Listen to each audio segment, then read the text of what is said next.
Okay, we're going live. In 3. Oh, let's share my.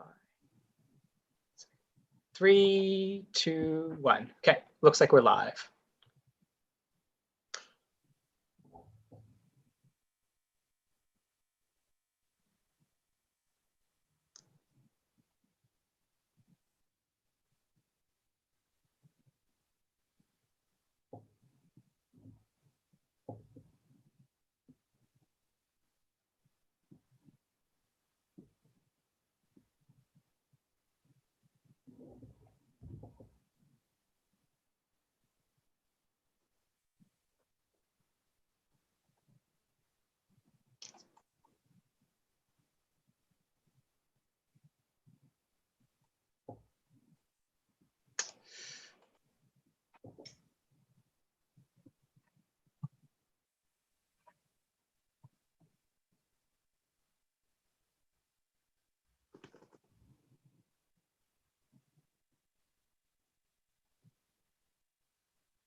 Sam, the stream you started is different from the stream that I think everyone has a link for. Yeah, I know. I'm just trying to see if I can get that going.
Tim, should I let Dr. Gimmick in?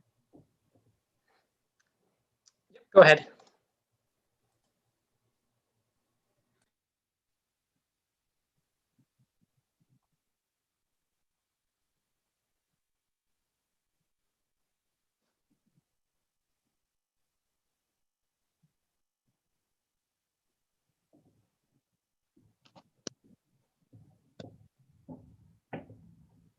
So it looks like there's about a 20-second delay to get to YouTube.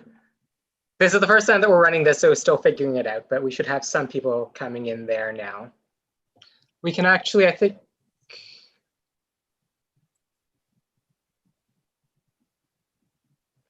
So yeah, we can start letting everyone else in now, I think.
I'm just going to go ahead and let everyone in, and then we can get started.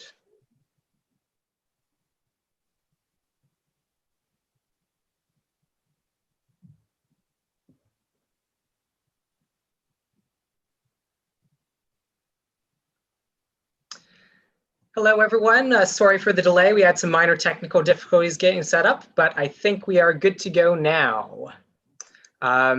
Welcome, everyone, to ITE's first seminar for the year of 2020 and 2021. Today, we're bringing you Roundabouts 101 from Kittelson and Associates. Just going to wait a couple more seconds to allow others to join in, and then we shall get started. Looks like we have 14 people joining us so far, and 4 on YouTube, which is great. We are streaming this as well on YouTube Live.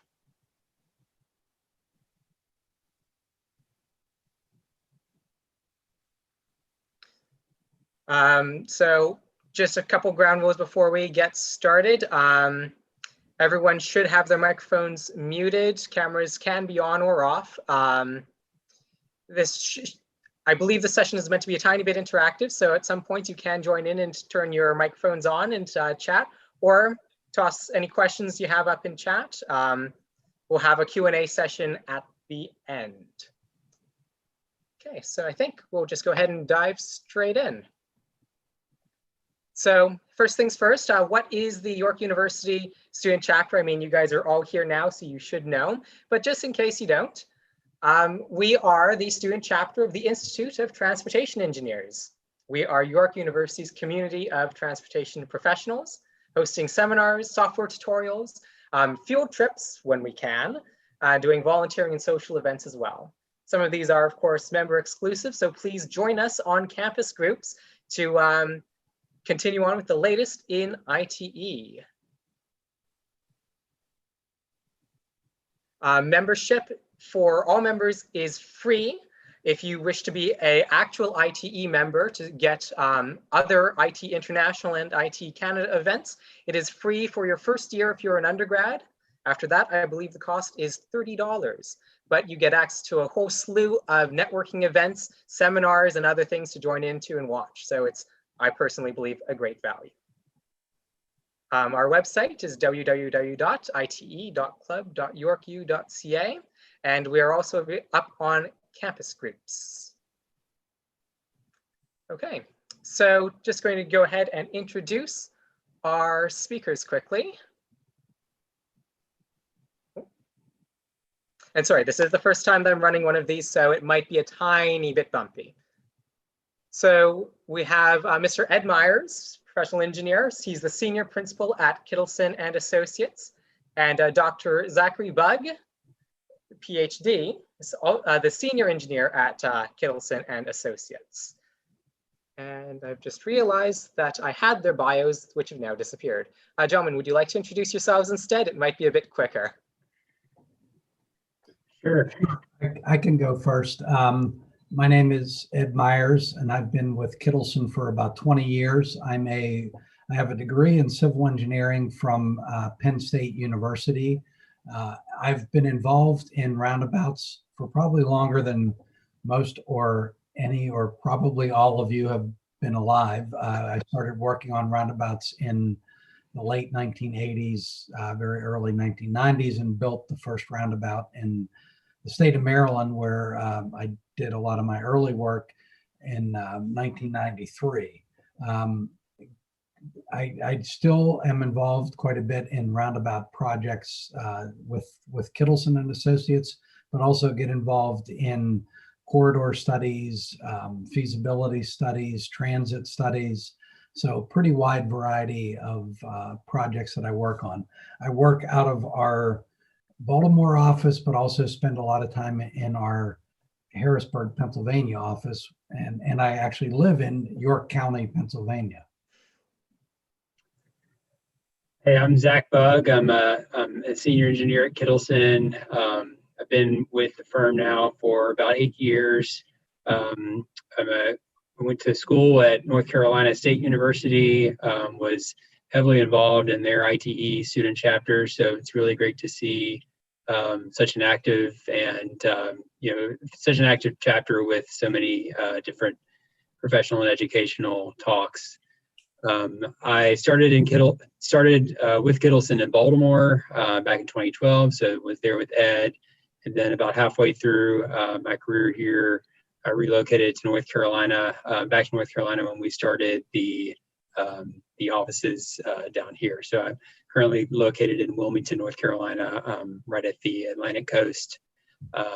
I've worked on probably 60 or 70 different roundabout feasibility studies and done a lot of peer reviews, which are basically a critique or an assessment and commentary on other designs, whether they be agency or other consultant roundabout designs, and have been working with Ed. We actually teach a series of roundabout workshops to professionals, to professional engineers that are typically 1, 2, or 3 days. So you all are getting a pretty condensed and hopefully hopefully interesting version of those talks. So thanks again for having us. So I'm going to bring up the slides whenever you all are ready, and then I'm going to pass it to Ed to start the talk here. Okay, I'm going to go ahead and stop sharing, and then you should be able to share your screen, okay? Yep.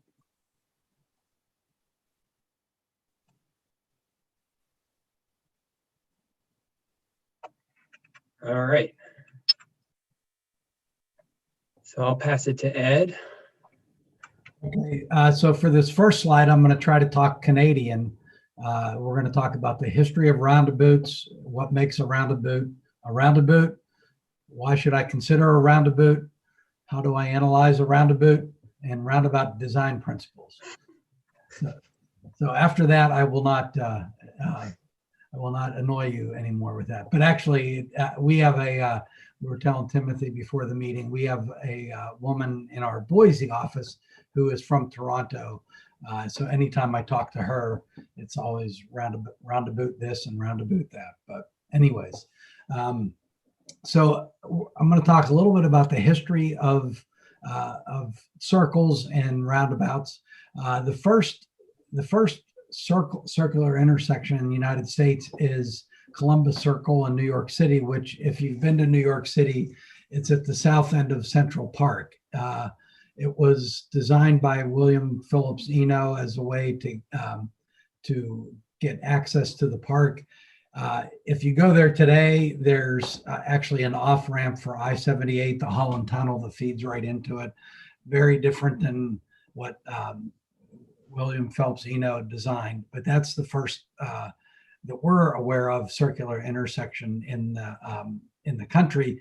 There's also circular intersections throughout many parts of the country. Washington, D.C. has many in them that are really not for, because when they were designed, people were riding horses, not driving cars.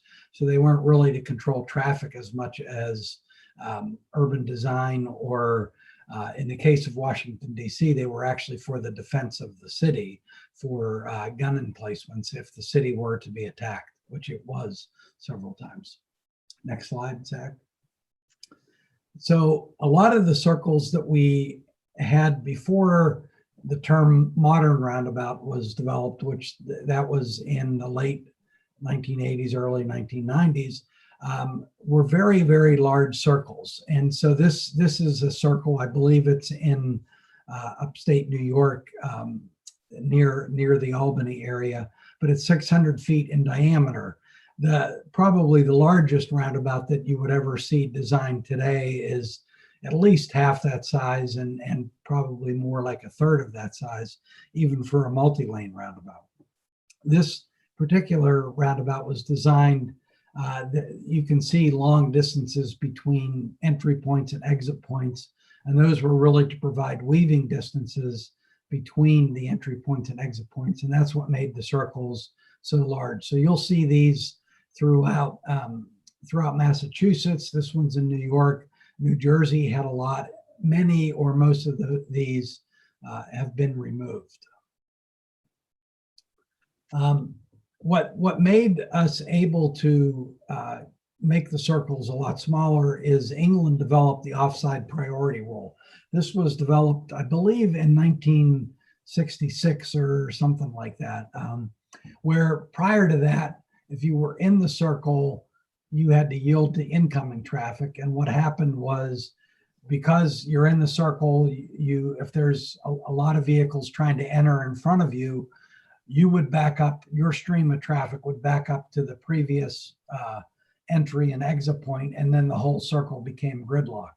So in about 1966, they termed this term called offside priority, and it really increased the capacity of roundabouts, and the delay flow curves for roundabouts in England really showed that they were very, very efficient form of intersection control as opposed to inefficient. So it was that one switch from onside to offside priority that really set the modern roundabout world in place. So that was 1966. It wasn't until, the 80s when roundabouts came to England or to the rest of Europe and Australia. And then, like I said, in the early 90s to the US. So it still took a long time. In the early 1990s, Maryland which is where I did a lot of my early roundabout work. In the 1990s, Maryland started to build a lot of roundabouts. We did a couple things. The figure on the right is the roundabout design guidelines, which were not super creative at the time. We basically took, with permission, the roundabout design guidelines from Australia, flipped everything from left side driving to right side driving, and then started to build roundabouts. And in the 1990s, we probably built, I'm going to say 30 or so roundabouts in the state of Maryland. And Maryland was the first state in the country to develop a roundabout program. The picture in the lower left is Modern Roundabouts for Maryland.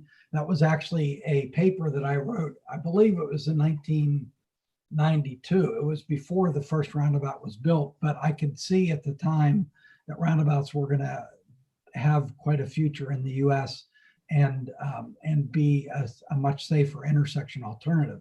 That was actually written for an award called the ITE Young Consultants Award, which I won. The paper won the award, and I was awarded the award at the annual meeting, which that year happened to be in the Netherlands. So I got a trip to the Netherlands out of it as well, which was kind of nice. So this shows you the number of roundabouts that are in place as of 2017. So that this shows it up around 4,500, and this curve is still going in the same direction. So it started, you can see, in the 1990s very, very slowly, and then started to pick up in the 2000s. We're probably up around, I don't know, Zach, if you know the number, but I think it's around 6,500 or 7,000 roundabouts in the US. And I think there's probably about between 500 and 1,000 in Canada. Is that right, Zach? Yeah. Yep. Yeah, so it's picking up in Canada as well. We have a roundabout database. We developed this database in the late 1990s as part of our when we wrote the first edition of the Federal Highway Administration Roundabout Design Guide. So this was done as part of that. We did a lot of surveys to find out where roundabouts were, and then from that we just created this database. So you can go to roundabouts.kittelson.com. You can see how many roundabouts there are near you, or what a lot of practitioners use it for is you're working on a roundabout near schools, and this will list whether it's near a school, and then you can go to a public meeting and say, well, there's 1,000 roundabouts near schools in US and Canada, or near fire stations, or near hospitals, or whatever the situation is that you want to find. And so it's pretty helpful. So this shows in 2020 estimated around 6,800 roundabouts. So what is a roundabout? It's part of a subset of circular intersections that include rotaries, neighborhood traffic circles, other circular intersections, and roundabouts. So we'll talk next about some of the characteristics of roundabouts. So a roundabout is generally circular, one-way counterclockwise circulation around a central island. Purposely, though, we showed you two roundabouts in this slide that are not circular. One is kind of a dog bone roundabout. I believe that's in Carmel, Indiana, which is an interesting story. And then the one in the bottom picture is in Towson, Maryland. This was the first multi-lane roundabout that I worked on in Maryland, and the first one that I worked on overall, but it was the first multi-lane roundabout in Maryland. The interesting thing about the one in the upper left-hand corner, Carmel, Indiana, which is a northern suburb of Indianapolis, Indiana, the mayor, and I'm not sure if I know the story of how he became interested in roundabouts, but he became very interested in roundabouts. I think he may have done graduate school in England or something like that. So he was exposed to roundabouts. Anyways, he became mayor of Carmel, Indiana, and he made it his mission to replace all the signals in the city of Carmel, which is about a city of about 150,000 population. And to date, they have, I believe it's around 140 plus or minus roundabouts in the city of Carmel. There's still a few signals that remain, so his work is not done, but he's been the mayor for close to 20 years. So what is a roundabout? It's important, yield on entry. So if there's a conflicting vehicle, you don't enter the roundabout, you wait until there's a gap in traffic. So both of these pictures show yield on entry.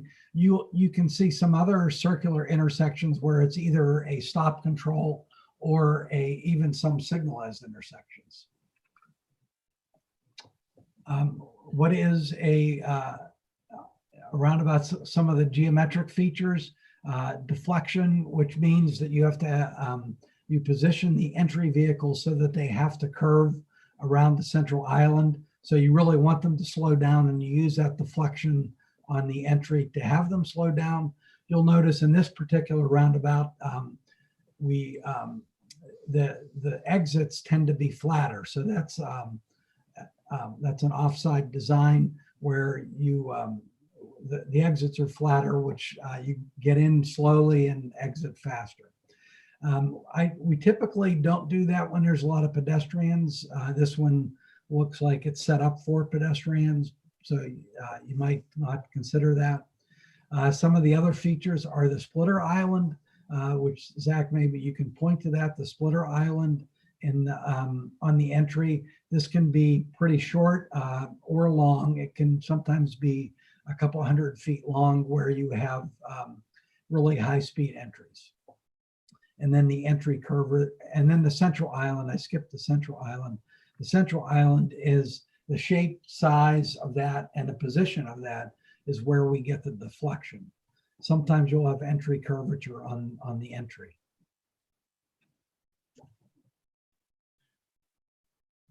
So some of the other features, as I mentioned before, counterclockwise direction, generally circular shape, but I showed you examples where it doesn't have to be fully circular. Sometimes you'll get elliptical shaped circles, or sometimes oblong, as we showed.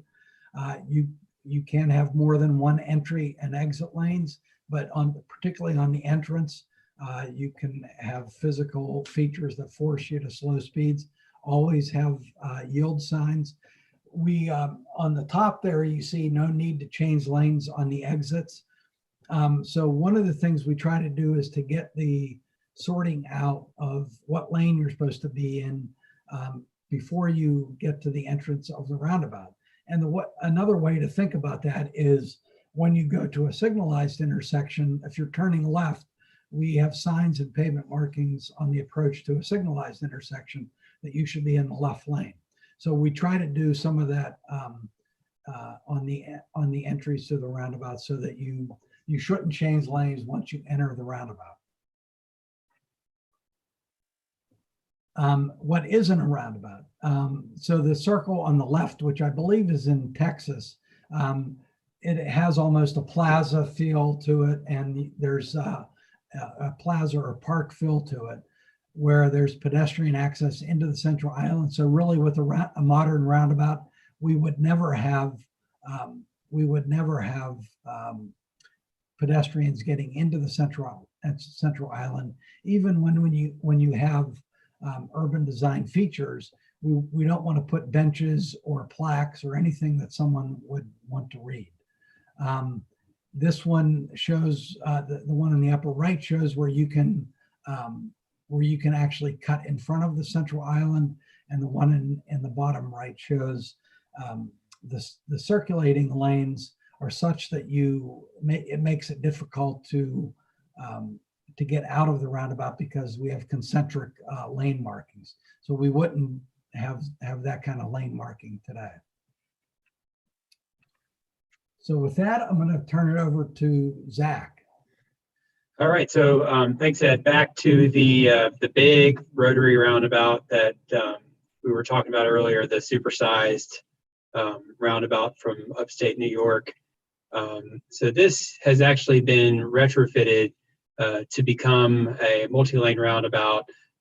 The traditional, the rotary, there's quite a few of these in upstate New York and in New Jersey, and then also throughout the New England states of the U.S., such as Massachusetts. We see a lot of these. A lot of these states they have designed those rotaries going back to what Ed said about back when there was no yield control. It was a free flow sort of situation. It was a merge and diverge, similar to a freeway control. So these roundabouts or these rotaries got very, very large. So the effort here is to try to bring those back down to manageable size, where there's speed control, where there's much safer operation, and then you don't really have to worry about these weaving segments between the entries and the exits. So this one was retrofitted, and even 250 feet, as Ed said, would be on the larger side of roundabout sizing. We call this the Inscribed circle diameter. So we've got a lot of imperial units in here, but again, pretty large. And I think this was about a third of the size of the original rotary. And so the purpose of this, again, is to try to control vehicle speeds and kind of bring those conflict points together.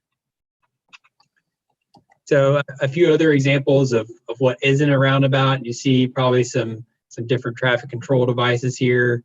And I guess maybe we can test a little bit of the interactive portion of this webinar.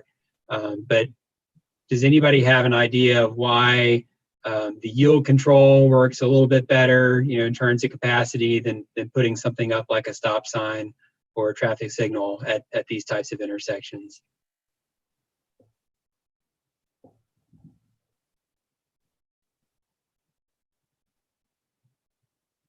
So let's see if I see anything in the chat.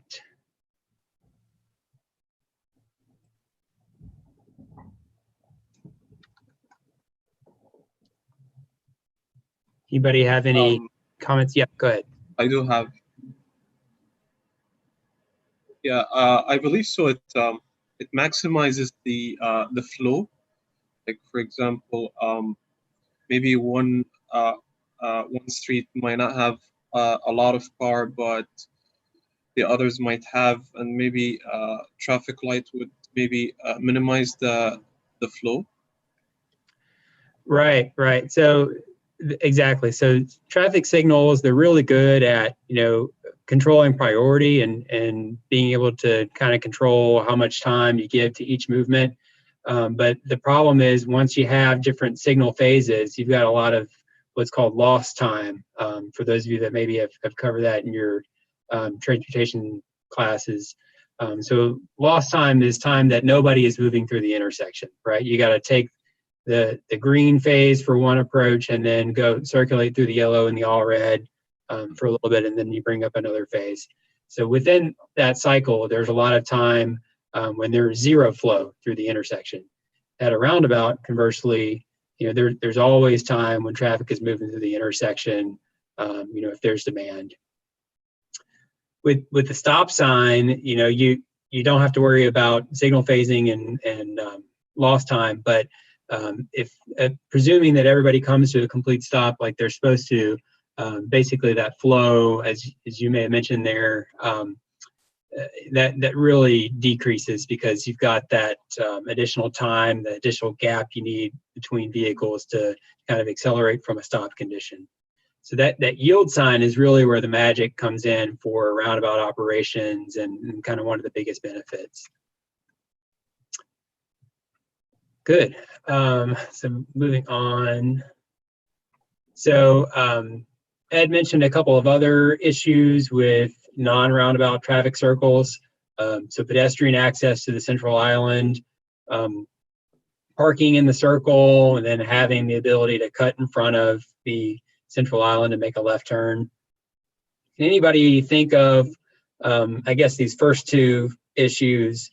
Why would you not want to allow, even at a roundabout, why wouldn't you allow pedestrian access or parking within the circle? And when I say pedestrian access, I mean to the central island, not across the approach legs.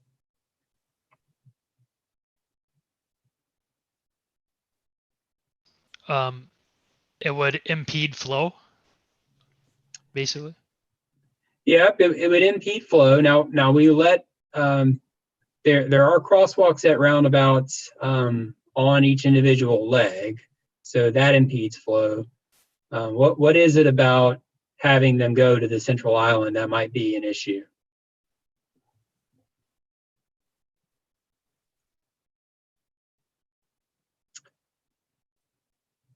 So I think, well, the biggest issue here is, let's just check the chat. Yeah, so potential danger to pedestrians, a safety issue.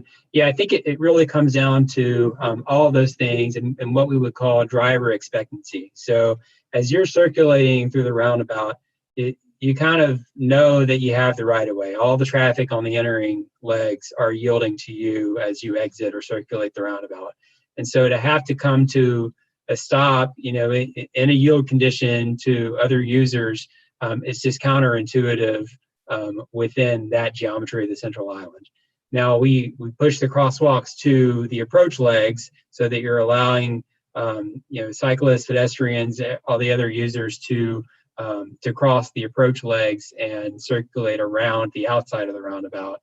But you're not having this potential conflict or this potential unexpected event happening in the middle of the roundabout, crossing to the central island.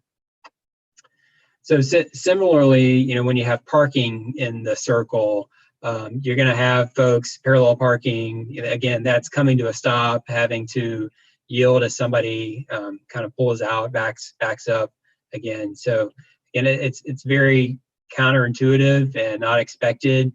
So we try to push parking, I'd say a good 20 meters or so outside the outside of the circulatory roadway so that you avoid that conflict. All right, moving on. So now we know the difference between roundabouts and non-roundabouts, or roundabouts and traffic circles. Where should they be built?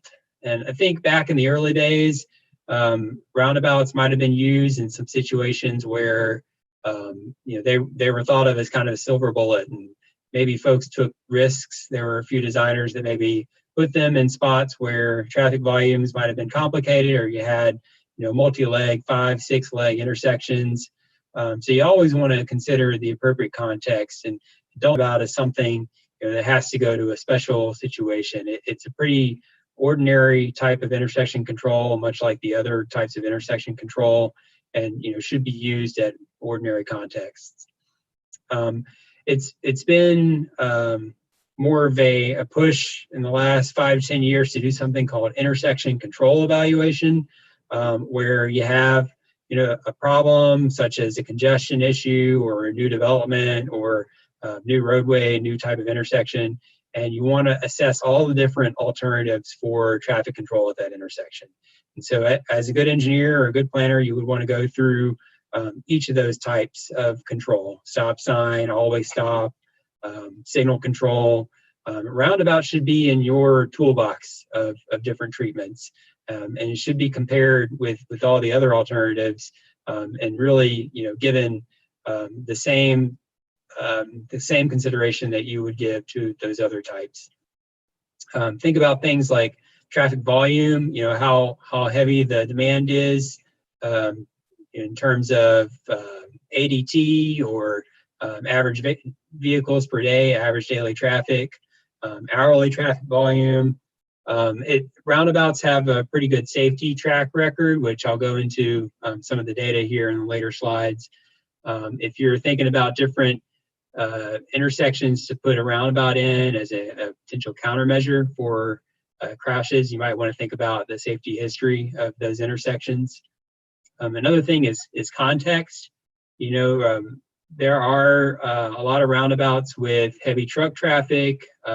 We use something called the truck apron in the middle of the roundabout to facilitate truck vehicle movements. But if it's going to be heavy truck volume, you might want to think about something different than a roundabout in some of those cases, especially if the roundabout gets humongous to try and accommodate those vehicle movements.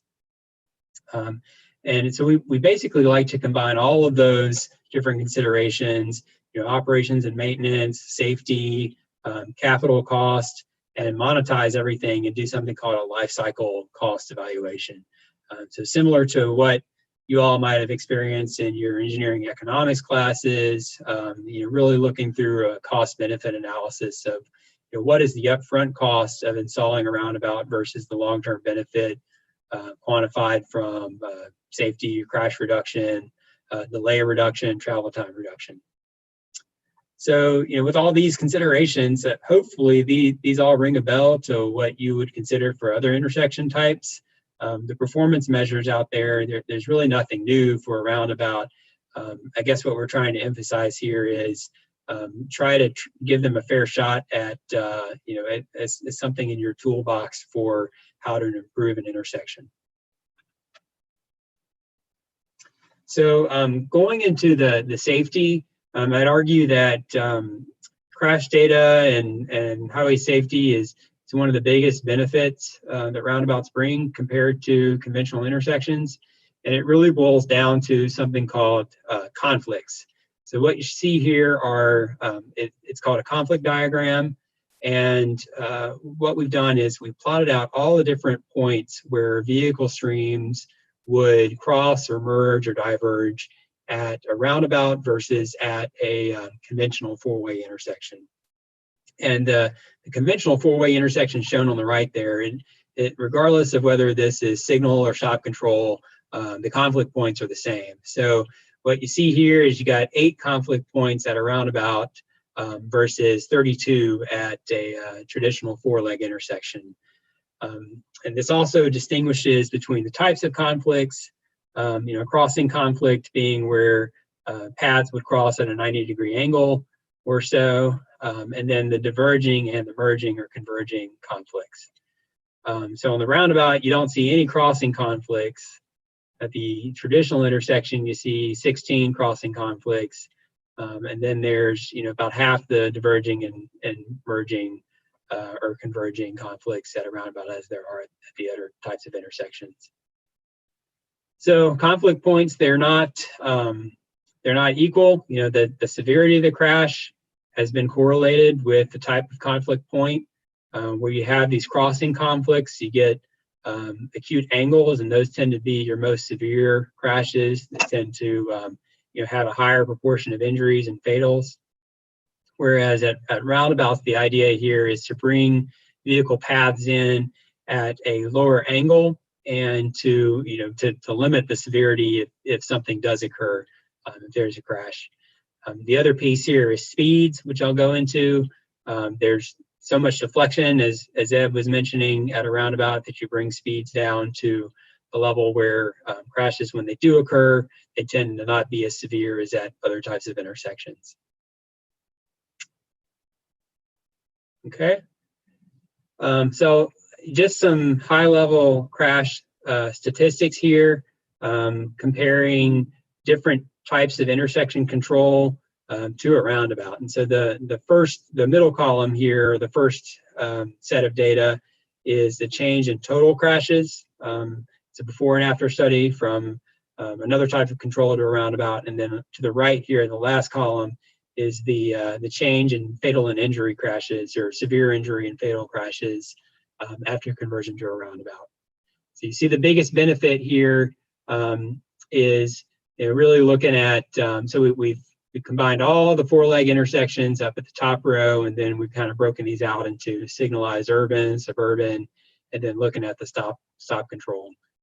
The biggest benefit for injury, fatal and injury crashes, is obviously with the rural intersection types. Those tend to have higher speeds, and so converting to a roundabout, those have reduced crashes by 70 to 80%, severe crashes.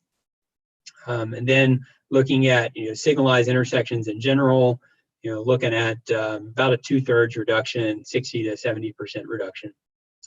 So I'll ask for another prompt here. So comparing the always stop to a roundabout, this table says that they have a similar crash history. Now, why do you think that might be, that a roundabout doesn't really reduce crashes compared to an always stop?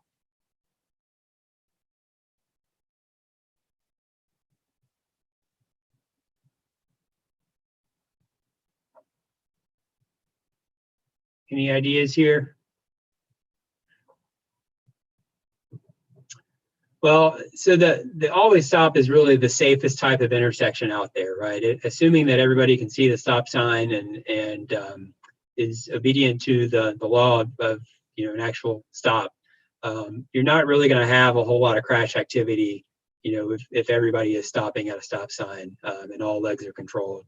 So really, a roundabout doesn't give you any benefit to the safety side at an always stop. Where it gives you the benefit is to operations, because again, accelerating from a stop, versus yield control, not to mention if there's no conflicting traffic in the intersection, then you would be able to proceed at a roundabout without stopping versus the always stop. All right, any questions about the crash data or safety experience in roundabouts? I just want to add one thing here. As all of we know that when we are thinking about large future expansion of a four-leg intersection, or four-leg type of intersection, or five-leg even sometimes. When we are thinking about the future expansion, and currently we don't have the budget, in that case, I think we introduce roundabout. Am I right? Well, so you bring up a good point, and that is the cost, right? So I would say the first part of your question, when you're considering a future expansion of an intersection, roundabout should be one of your options, right? So that's talking about intersection control evaluation. So definitely keep the roundabout in your toolbox. On the budget side, roundabouts do actually tend to cost more upfront than other forms of expansion, depending on the circumstances.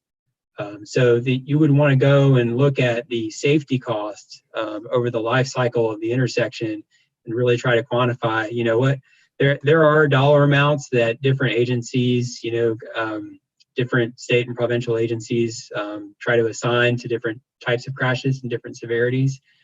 So one thing you could do is look at a predictive analysis of crash data over the next 20 to 30 years, quantify, assign a cost to each crash, and then compare, apples to apples comparison, roundabout versus other form, to see what that benefit is compared to that cost. Does that answer your question, Tanvir? Yeah, I think so. Yeah. No, that way we usually proceed. But when we are thinking about in a way that suppose after 10 to 15 years, we have a plan to build this intersection would be one of the major intersection. But currently we are allowing some lots of development around that intersection. Suppose if you think about some developing countries contest, in Right. those areas, land acquisition and land management is one of the crucial issue. So for that purpose, sometimes we apply roundabout to just to accommodate the land. Yeah, that's another benefit that we actually haven't quantified as much, but you're exactly right. It's a great way to do access management and to control Yeah. frontage and to control, I guess, development near the intersection. That brings up a good point. Yeah, thank you. Yeah, thank you. So roundabout, it's almost like a wide node, narrow road concept. That's what we like to say is if you have another type of intersection like a signal, you may have turn lanes that you have to develop along the length of the corridor that ends up stretching the right-of-way impacts along the length of the upstream links. Whereas at a roundabout, you're able to use fewer lanes, but potentially have a bigger footprint right at the intersection. Good, thank you for that. Going into, so we've talked about safety, we talked about crash data. Now we want to talk about operations and delay and travel time. So when is really that sweet spot for changing or looking at a roundabout over a signal? I think it's pretty intuitive that very, very high volume intersections, you don't see a whole lot of roundabouts. Once you get a humongous amount of volume, 50, 60,000 ADT at an intersection, vehicles per day, signal ends up being a little bit better at prioritizing movements. But if you just look at lower volume, and this graph was produced based on a theoretical sensitivity analysis of intersections that have volumes right at the signal warrant thresholds. And so I know you all are familiar with signal warrants in Canada, as we do have them in the US as well. So signals are only warranted after a certain amount of volume at an intersection. They're not allowed to be permitted everywhere. So at those thresholds where the signal will become warranted, the roundabout actually has about 1/5 to 1/6 of delay for that level of volume right after the warrant. So as the volume increases, the delay, these two lines at the bottom, they're going to start to increase and start to meet up with the signal, and then eventually have a higher delay than the signal. But if you're looking at stop control, roundabout is always going to be a higher capacity, lower delay for those stop controlled approaches. Okay. You may want to consider other times of day than just your peak hours. This is, I believe it's an intersection in Washington, D.C., and you can see there's a signal there, and there appears to be no traffic at the intersection or anywhere near it. Everybody is just parked on the side street here. So I'm guessing this is either dusk or dawn, so it would be an off-peak or off-commute time. There's a signal out here, it's burning electricity when it's really not needed. Vehicles that come on the approach, they have to stop and wait for the signal to change over, even when there's no conflicting traffic.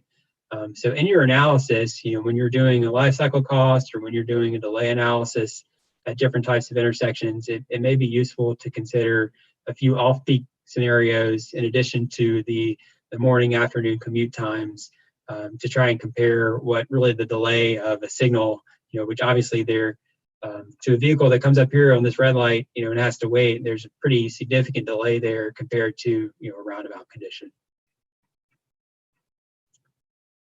All right, so what about public attitudes? And I think, public attitudes now are definitely different towards roundabouts than they were back when Ed was first designing them back in, in the 90s, when there was probably a public meeting for every roundabout.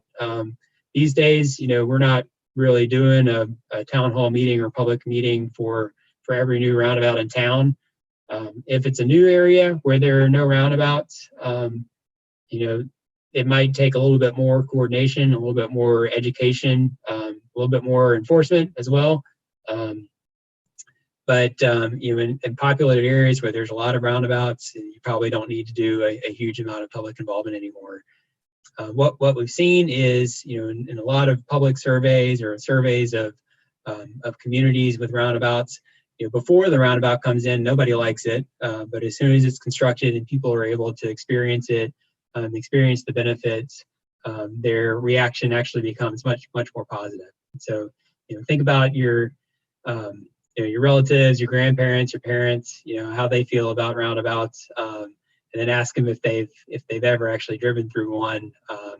My guess is once you're familiar with it, once it becomes the known, the attitudes shift pretty quickly towards the benefits. Any thoughts there? Reactions, rebuttal to that?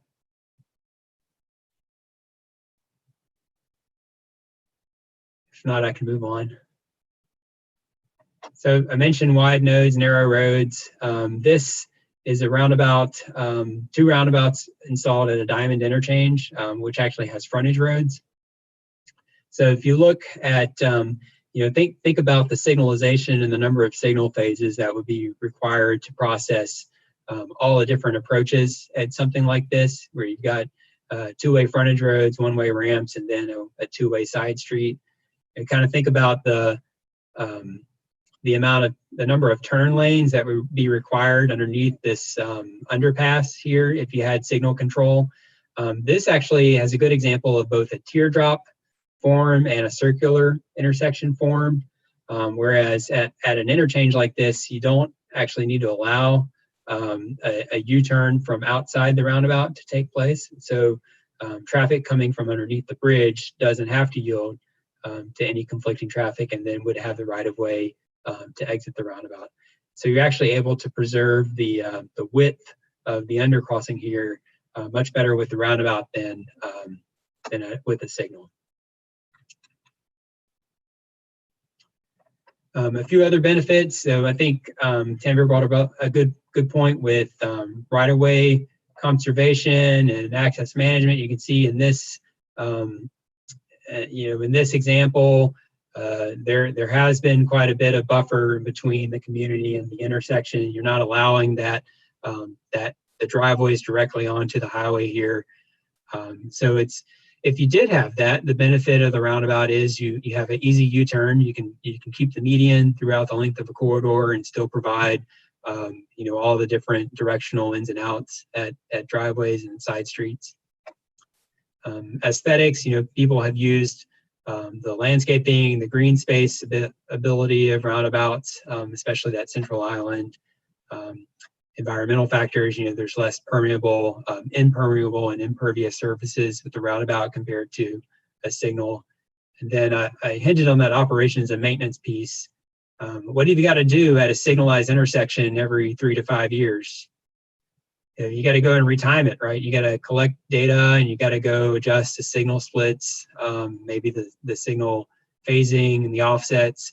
At a roundabout, you don't do any of that. You just let it run. So there's much less operations and maintenance involved, other than maybe some landscaping that you might need. With roundabout analysis and operations, it's actually a lot more simple to analyze by hand. You can even do it by hand. I don't know if any of you all have had to use the highway capacity manual or other methodologies to analyze a signalized intersection by hand. I remember back in undergrad and having to do a signalized analysis by hand. It was pretty painful. Roundabout analysis is very easy to do by hand, and I'll show you in this graphic here. There's only 4 curves, and all you need is the entering and conflicting flow for each approach. So you basically take your turning movement volumes, you assign them to all the different movements of the roundabout, and then for each leg, you work your way around. And you look at what is the conflicting flow through the roundabout for that leg, you come up to this curve, which depends on the geometry. You know, the thick black line here is just a single lane. So if you had 1,000 conflicting vehicles an hour, you come up, you hit the line, you come over to the y-axis here. That means your approach capacity would be 500 vehicles an hour. So very, very easy to compute capacity, volume to capacity ratio for something, for a roundabout compared with some of the other forms of control. And I know I'm going through this pretty quickly with operations. You know, I want to focus more on design and conceptually what a roundabout is, but again, a benefit to roundabouts is it's much easier to analyze operationally and to kind of do these computations than with some other forms. When you design a roundabout, you know, these are some of the steps that you'd use. Select the appropriate number of lanes. You want to get speed control with your approach curvature and deflection. Select the correct design vehicle. Hopefully these are some of the decisions that you all use in your transportation design, your highway design classes. You want to make sure you have an accessible facility for non-motorized users. So make sure you have treatments, crosswalk, bicycle facility treatments, and then also provide sight distance and visibility. So first, determine the number of lanes. You know, that goes back to the operations analysis. So there are a lot of tools you can use in addition to you know, just a direct application of the HCM by hand. There are other software out there like highway capacity software and Sidra software that can help you determine what lane configuration you need. You can do multi-lane, you can do single lane. I think these all have at least one multi-lane approach. They get pretty complicated.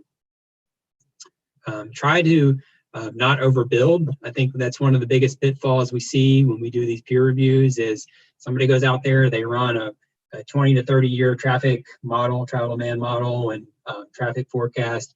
And they build the biggest roundabout possible within the footprint to try and accommodate that level of traffic. Well, the wider the road, the more lanes, the faster the vehicle speeds are going to be, the more conflict points. So while you might need that to process the volumes in 20 to 30 years, you might think about opening that roundabout up in the interim with fewer lanes. You know, try to get a single lane on as many approaches as possible. You know, just think about, you know, your personal experience driving through multi-lane roundabouts. How much more complex and difficult is it to drive, you know, a multi-lane roundabout approach than it is a single lane? It's definitely a much bigger burden on the driver. You know, it can be done well, it can be designed well, but we want to not overbuild. Is what we're really trying to say here. So speed control. This is just an idea of how to draw what's called the theoretical fastest path. We do this, you know, a lot of you all, one of the purposes for having these types of webinars is to really show you all what we do day to day at work. You know, this is something that I do probably every week at work when I'm doing a roundabout peer review or design, is I plot these speeds through the horizontal layout of a roundabout. It's done using these offsets from curbs, from pavement markings. You're kind of looking for what is the fastest path or the theoretical, the widest radius of a path that you could do in the absence of traffic. This is converted to a speed. You really want to try and keep roundabout speeds, you know, below 40K or below 50K, kind of in that range. So we call that 25 to 30 miles an hour or so. And to try and get those, you get vehicles to yield, you reduce the severity of conflict points and the severity of crashes.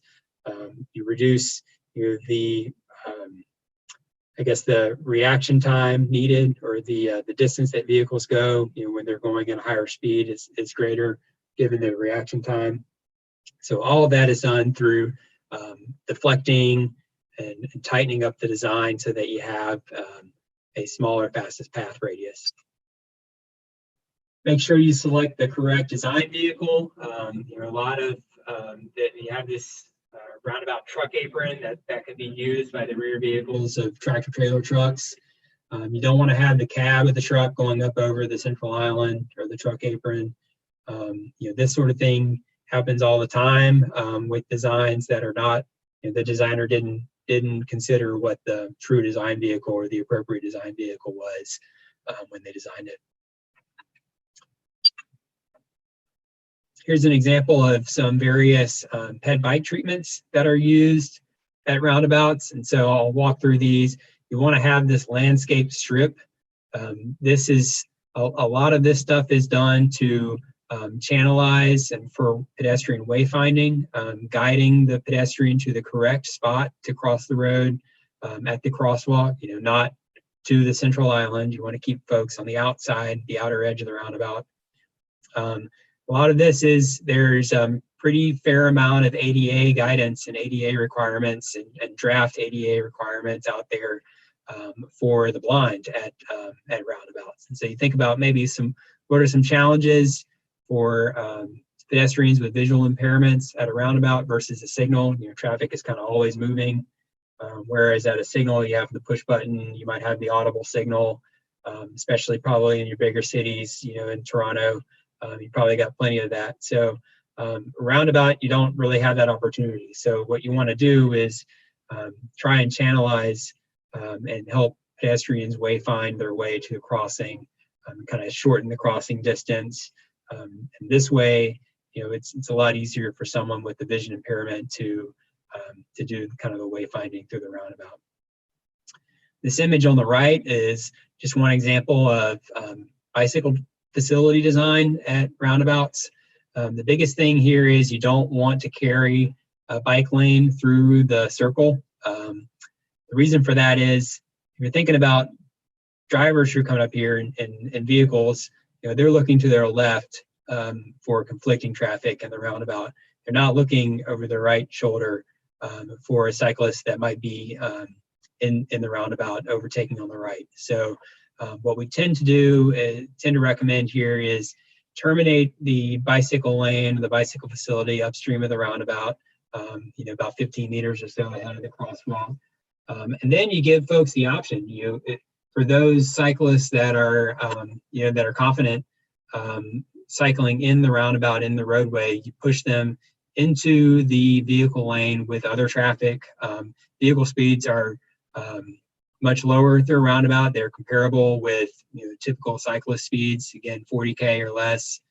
And then you give cyclists that option, or they can take a ramp up into the path system and cross the roundabout legs similar to pedestrian movements.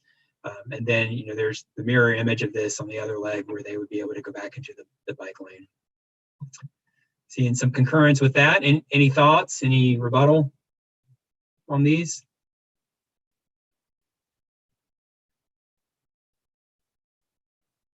All right. I don't have a whole lot more to get to, so I know I was going kind of fast through there, but I'd love to hear folks' thoughts,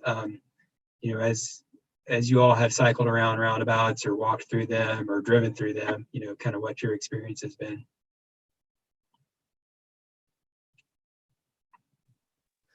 I'm actually just going to jump in here quickly and give my own thought. What are your thoughts on having vehicles yielding to pedestrians as they're going sort of through the crosswalk? If that crosswalk is set too close to the traffic circle or to the roundabout, would that not cause a complete stop of flow inside the roundabout? Yeah, that's a great point, Timothy. So I'll turn back to this image over here because it's single lane and much easier to kind of process. But we typically like to set back the crosswalk about a vehicle length, so about 15 meters or so, or sorry, about 10 meters or so from the yield line, so that you separate and you limit the number of decision points for each of the users. So you have someone who is sitting at the yield line. Now they're solely focused on looking for conflicting traffic in the roundabout, whereas somebody who's approaching the crosswalk, upstream of the roundabout, they can be looking for pedestrians or cyclists in the crosswalk, and not having to look out for other vehicles in the roundabout. That's typically what we want to do, and I don't like to see crosswalk put right up against the yield line.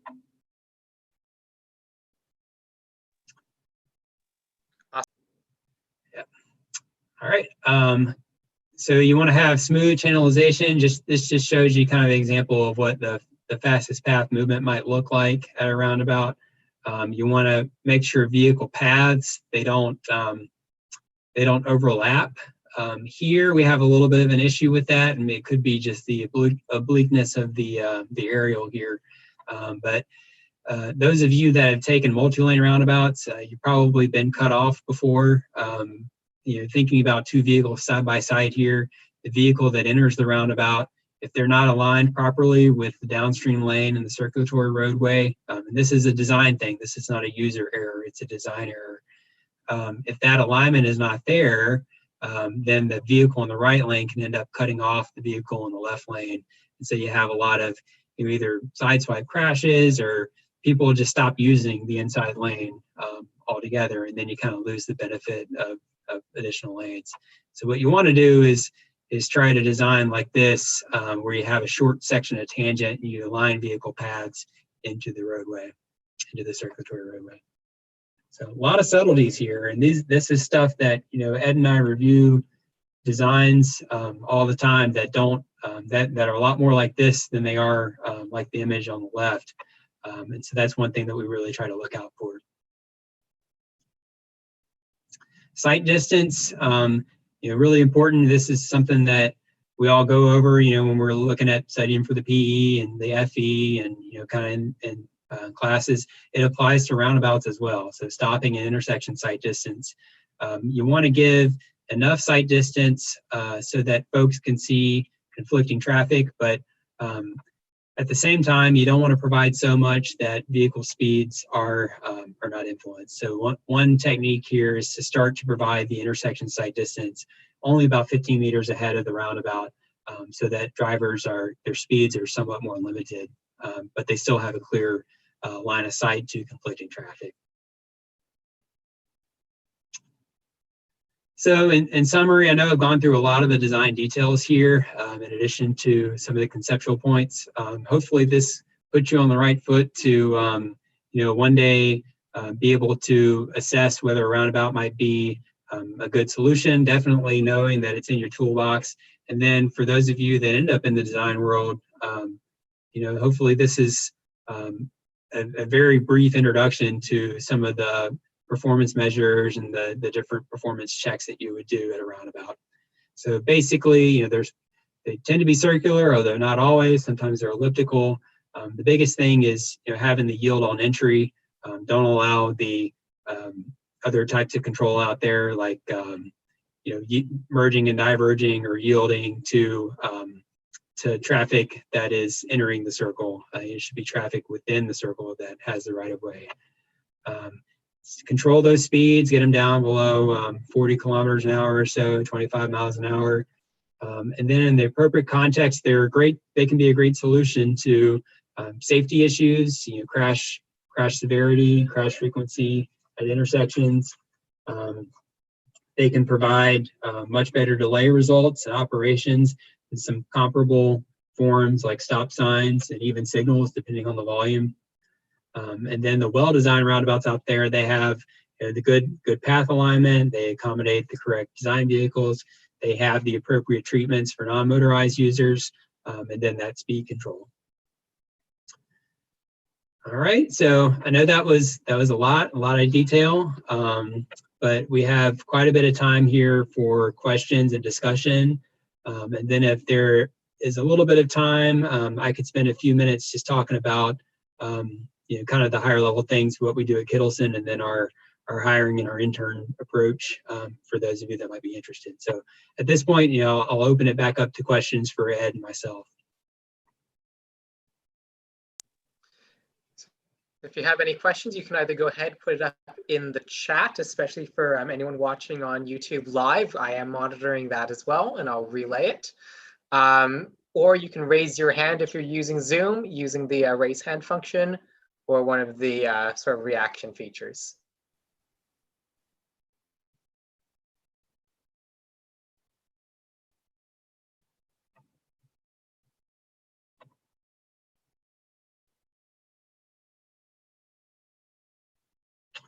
All right, Tanvir. Yeah, hi. Thanks for the nice presentation to both of you. Actually, it was an amazing, good idea for everyone. Those who haven't gone through with the roundabout design and did not do any study even with the roundabout previously.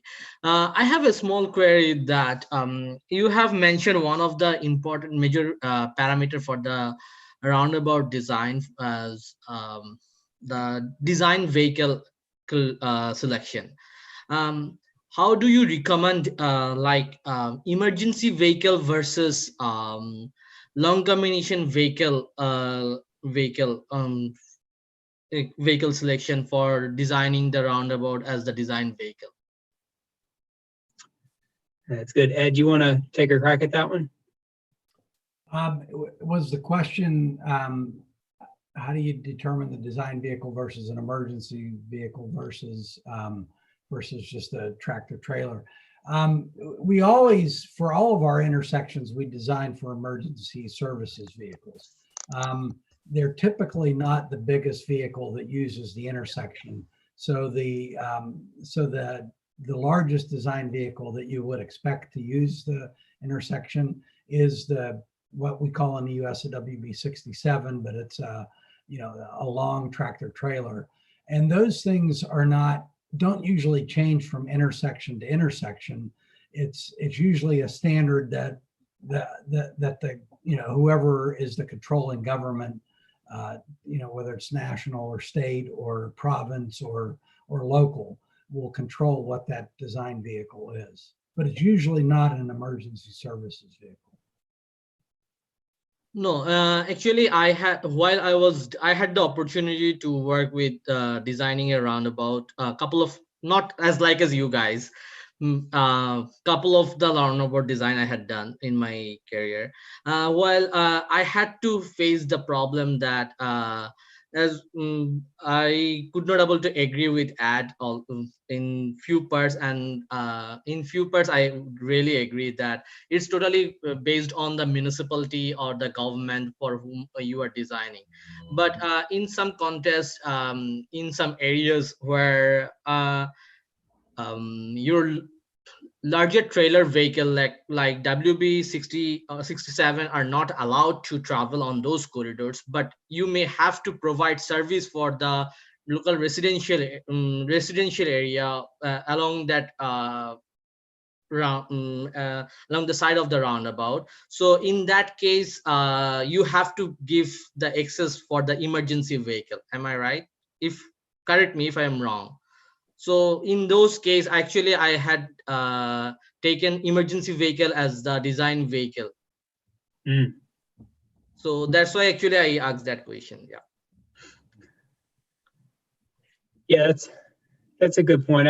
I've had that come up especially with large ladder trucks and roundabouts near fire stations. And I would say that if you're going to do a roundabout near a fire station, definitely get the specs of or the specifications of the fire truck and make sure the fire chief is on board. But kind of echoing what Ed said, almost all applications that we've seen, we've used tractor trailer, and then if there are no truck traffic, we'll try to use something big like a bus, school bus or big box truck that would that would really supersede the size of any emergency vehicle. Thanks. Yep. Both of you. I have a question, if I may. Yes. So I was wondering, you said earlier that there are cost differences between roundabouts and signalized intersections. I was wondering if there's any space differences in terms of how much space a roundabout would take up versus a signalized intersection. And to follow up to that, is it a lot of work to transform a signalized intersection into a roundabout?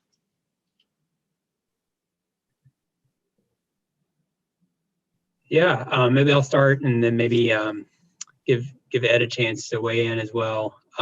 So on the spacing differences, The roundabout tends to take up more space at the intersection in the immediate vicinity, but because signals often require turn lanes, the more traffic you have, the more conflicting movements, you start adding lanes, right? So dual lefts, dual, right turn lanes, and those lanes, they tend to have long taper lengths, and they start to affect the amount of space needed beyond the intersection vicinity. And so it's a little bit of a trade-off. We say it's wide node, narrow road with the roundabout, where you're able to really limit the impacts way beyond the intersection at the cost of having slightly higher impacts, right in the immediate intersection vicinity. Converting a signal to a roundabout, we've seen it happen.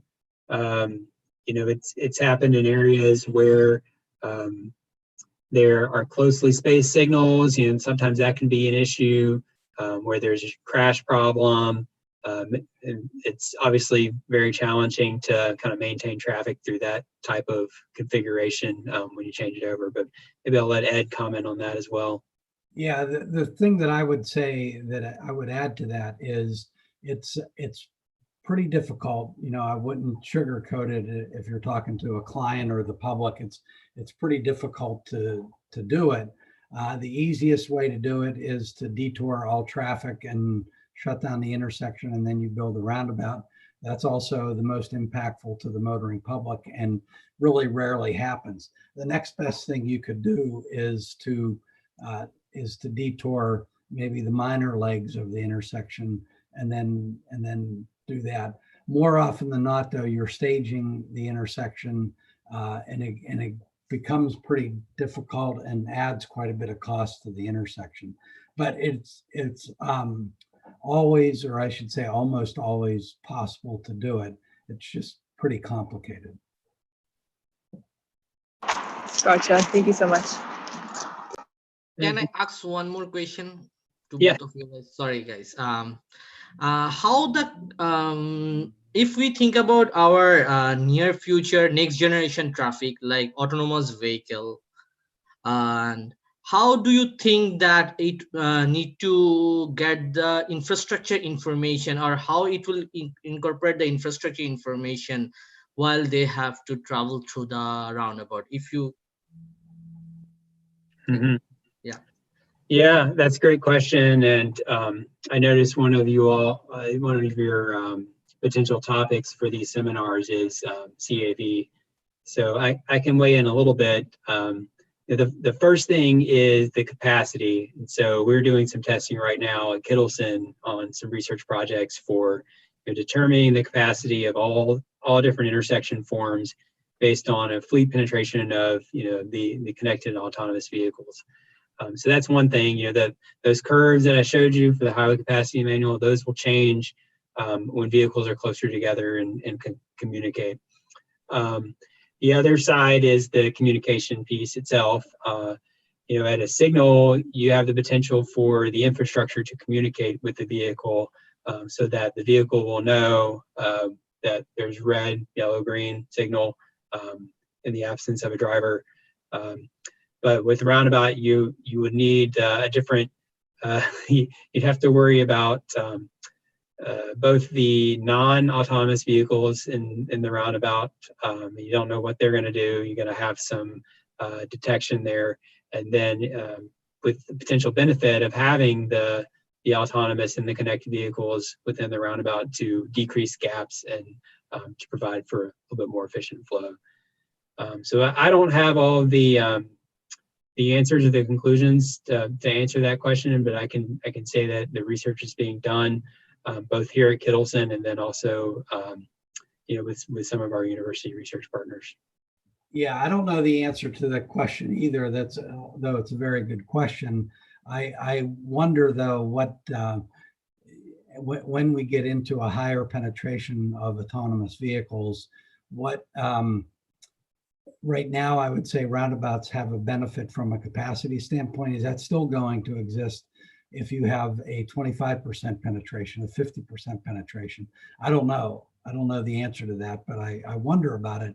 And then also from a safety standpoint, because a lot of the crashes that occur at signalized intersections are when people go through the red light in whatever direction. And with autonomous vehicles, because there's that communication between the signal and the vehicle, that should occur a lot less frequently. So I don't know what the impact is going to be long term. Actually, I have seen a presentation on this in last ITE International Conference. In that one, one of the research has shown that in the roundabout, it will, if we allow autonomous vehicle, passenger car specifically, it actually increases the delay. It reduces our capacity because autonomous are reacting based on the cautiousness of the safety, and for the lots of conflicting points they are behaving very slowly. Interesting. Good. Well, thank you for sharing that. It's definitely going to take a lot more work to kind of iron out all of those questions. Which is good news for all you young engineers. There's work to do. All right, I'm going to say Kevin Gingrich first, and then I have a question from YouTube. Thanks, Tim. Thanks, Zach and Ed, for the presentation. It was great to see. I did want to ask a little bit about driver acclimation with roundabouts. So do you see a certain timeline for, let's say, a new roundabout in a community that doesn't have one at all in the past? Do you see a certain trend where you start off with some type of safety rate that drops off after, say, 5 years or something, as the community kind of acclimates to getting used to a roundabout? Yeah, we see that. I wouldn't say it's 5 years. It's probably more like a month or something. People can get acclimated to it pretty quickly. And one of the slides that Zach showed about people's opinions and how they change before and after a roundabout is built, oftentimes what we find is, people will complain about the roundabout, you're experimenting with our children and blah, blah, blah. And then they drive the roundabout, and especially a single lane roundabout. It's very simple to drive through a single lane roundabout. And people will say, oh, well, that wasn't that complicated. So it really takes driving through it just a few times to understand what you need to do, and then everyone's fine. It's a matter of weeks, not years. Yeah, thanks. I suppose I am thinking a bit more for probably more multi-lane roundabouts, where thinking back to maybe more anecdotally, you see a lot of people that don't use multi-lane roundabouts very well, even quite a while afterwards. Yeah, that's probably true, but so maybe it's more than a month for a multi-lane roundabout, but it's still not 5 years. It's probably more like 6 months to a year until people get fully comfortable with it. I would say the signing and pavement working is really important in multi-lane roundabouts, and getting people in the correct lanes. That helps. Great, thanks. All right, so next I have a question from F. Chen on YouTube Live. He's asking about any drainage considerations that go into the design of the island. Are there any super elevation considerations needed for the cross section, for example?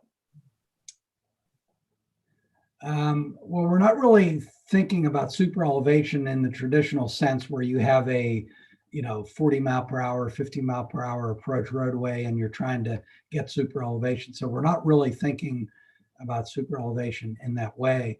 And from a drainage standpoint, typically what we try to do is to drain everything away from the central island in all directions, which means that the central island of the roundabout is the highest point in the intersection.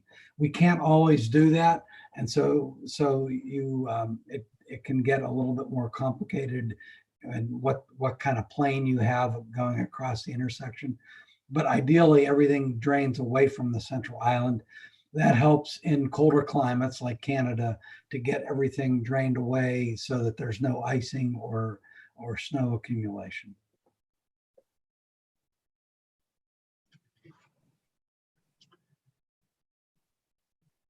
Great.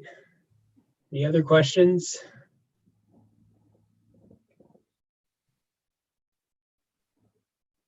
So I'll condense my remaining slides into just one more slide to share with everybody. But I wanted to just direct you to a quick announcement about Kittelson's careers in transportation. Let me make sure I'm sharing the right presentation here. Great. Okay. Now I can send this announcement out to Timothy and Kaon and others with chapter leadership, but we are providing a series of webinars that are not Kittelson focused in entirety, but just talk about what careers in transportation are. And then there's an opportunity here to learn a little bit more about our intern program. We were able to commit to maintain our commitments to all of our interns this past summer, despite it being transitioned to virtual internship. And we are planning to have a combination of virtual or in-person, if allowed, internships across our offices next summer. We were able to have, typically we have about 10 to 20 interns each summer. And anybody who is returning to grad school or undergrad in the fall, or I guess winter term, would be considered eligible. So if you're interested, you can go to that link, and I'll also again send out the announcements. The folks that are going to be presenting these webinars are going to do it much more eloquently than I could talk about the intern program, so I'll definitely leave it to them. Also, Ed and my contact, our emails.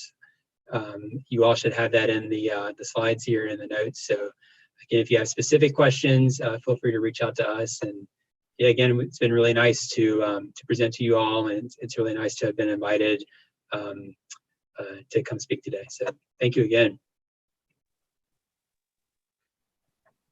And, thank you to both Ed and Zach. Can we get a round of applause up in chat as a big thank you to our two presenters today? Awesome. Thank you. Thank you so much. Okay, I'm just going to go ahead and share my screen and go back because I have a couple of announcements. So yes, very much appreciated. Thank you very much, both of you, for presenting, and also a thank you to the officers and directors who also helped organize series today. We have, I have something coming up in chat that I have access to. There it is, just a big thank you. All right, so I have a couple of announcements to make. The first one is a huge congratulations to our Traffic Bowl competitors who won the Canadian Traffic Bowl series, and they're now going to be representing not just York University, but the Canadian ITE district at the ITE International Traffic Bowl Championship, which will be held on Wednesday, October 21st at 7:30 p.m. on ITE HQ's YouTube channel. So be sure to join in and cheer them on as we represent Canada and take on the world. We also have two more seminar series events that are planned. The first one is on parking and Main Street design. That one is tentatively scheduled for Tuesday, October 27th from 3:30 to 5:30. And we have another, and that's just a tentative date and time. These ones might change and shift slightly to accommodate labs and other classes that might be in that slot. It's mostly clear for most people. We just need to make sure that it's a clear board for everyone else.